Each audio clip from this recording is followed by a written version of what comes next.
Welcome to another Long Way Home episode, everyone. It is second day of EICMA 2021, live in Milan. It is mental, it is crazy today. A lot more people than yesterday. We are at Triumph's stand and the most anticipated motorcycle from their entire lineup, the Tiger 1200 prototype is here. Now, I was going to film this yesterday, but apparently I wasn't allowed to sit on it. But they told me that if I come back today, then I'll be able to sit on it to see how comfortable it actually is. Well, it's the next day and they've erected a fence around it, so they knew I was coming. But what I want to do today, we've made a video about this before, we've gone through all of the specs. Having it live in person here, I want to see if there's anything that we can see, even through the camouflage and some details that haven't been published yet. Oh, and on yesterday's video, a lot of you guys commented on my African motif shirt. So now I've got a pure black one, a boring one. Speaking of Africa, I'm going to announce some wonderful news about South Africa in the next week. So make sure you subscribe to catch all of that goodness.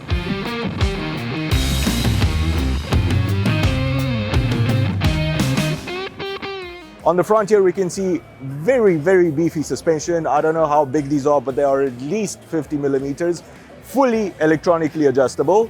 Triumph went full out with the brakes on this. We've got Brembo style limits, top of the range. So you can definitely see this is their premium Tiger. The radiators over here, on the old Tiger, it was one big radiator behind the front wheel. Now they've split them. You can barely see them, but it's great that they actually split now. No rocks are gonna get in there. One of the few things that we can do on it is actually test how easy this windshield is to put up and down. It is manual, but it's very easy one-handed, and this is very good to see on motorcycles. One-handed adjustability, very easy.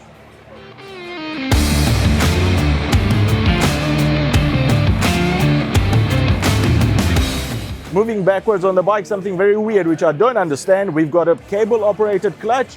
But then if we look on top, we've got a hydraulic clutch reservoir. So I have no idea what magic is going on here. You can't have both hydraulic and cable operated.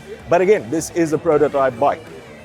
It looks very similar to the Tiger 900. It's got that same sort of design, which in my opinion is actually pretty nice. What I did see on the headlight, they have covered it up here, but the bottom part looks to be quite beefy as well. So we're definitely going to be seeing some cornering lights on it as well. We've got one power plug here, 12-volt plug. It's one of those DIN ones probably. And moving to the back of the bike, there is another one over here for the passenger. And interestingly enough, there's a perfectly good placeholder plastic here for probably a heated seat for the passenger. So we're definitely going to see heated seats, and I mean, it makes sense. Shaft drive, I'm always happy when I see shaft drives on a motorcycle. This is a very, very beefy one, but call me a snob, I love my shaft drives, and I really don't have time to clean chains and lube them. What I was hoping to see was a single-sided swing arm here. This is a double-sided swing arm. Single-sided one would have probably dropped the weight, which, as we all know, is the bane of all of these bikes.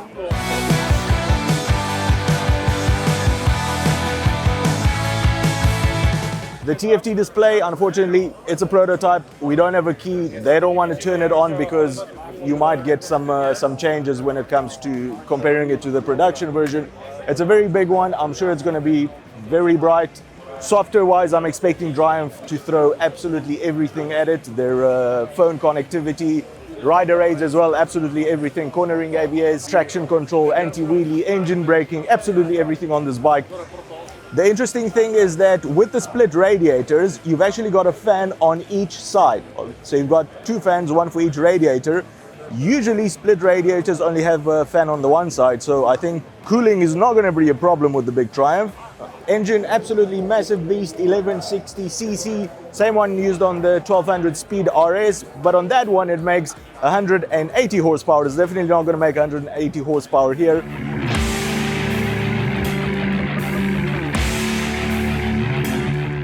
I have, as the guys here at Triumph, all sorts of details. They don't want to say anything. What's the horsepower? They keep speaking Italian to me. I don't know why they keep speaking Italian. What's the weight going to be like? What's the price of it? They just keep nodding their shoulders and going, we're not going to tell you because we don't know. So I guess we're going to find out all of the details when the bike actually comes out. It's madness here today. There's a lot of people, I can barely hear myself. So I'm gonna end it off here. I'm sure there's lots of stuff that I haven't commented on, but if there's anything else you want to know, drop down to the comment section below and I'll answer you there.